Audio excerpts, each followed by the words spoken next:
तुम्हाला काय वाटतं लॅब टेक्निशियनचं आयुष्य खूप भारी असतं? माझे रोजचे व्हीआयपी क्लायंट्स बघा. हाय, हॅलो, नमस्कार. मी आहे Divya. Welcome and welcome back to my या छोट्याशा मिनी ब्लॉग. हे आहेत आमच्या सोसायटीचे व्हीआयपी पेशंट. रोज सकाळी यांची हजेरी आणि खाण्याची सोय केल्याशिवाय पुढे जाताच येत नाही. राजा थांब ना, एवढी कसली घाई?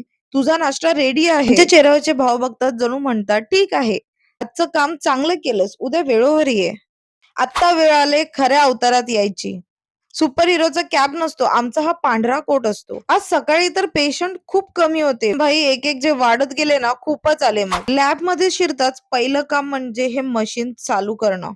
चला मशीनजी, सुरू करूया आजचा खेळ. लोकांच्या फ्रीज मध्ये दूध, भाज्या आणि चॉकलेट्स असतात आणि आमच्या फ्रीज मध्ये हे सगळे सॅम्पल्स. यांना खूप जपून ठेवावं लागतं यार. चला टाइम आहे तर स्टॉक चेक करूया, म्हणजे पुढे आपल्याला सोपं जाईल. भाई एसीचं टेम्परेचर सेट करणं हा तर डोक्याला खूप मोठा ताप आहे. एसीचं टेम्परेचर सेट नसलं ना की आमची मशीनच चालू होत नाही. पेशंट जास्त असले की रजिस्टर मध्ये लिहावं पण जास्त लागतं. आता ते सॅम्पल्स घेऊन चालताना असं वाटतं की मी एखादा बॉम्ब घेऊन चालले की काय. हे बघा, पेशंट कमी आहे म्हणता म्हणता किती सारे रिपोर्ट झाले भाई. दिवसभराची धावपळ, सॅम्पलची चेकिंग आणि रिपोर्ट पूर्ण करून शेवटी जेव्हा बॅग पाठीवर येते तेव्हा खऱ्या अर्थाने वाटतं, हो, life is actually so sweet. कसा वाटला माझा आजचा दिवस कमेंट मध्ये नक्की सांगा आणि हो, चॅनलला सबस्क्राईब करायला विसरू नका. बाय.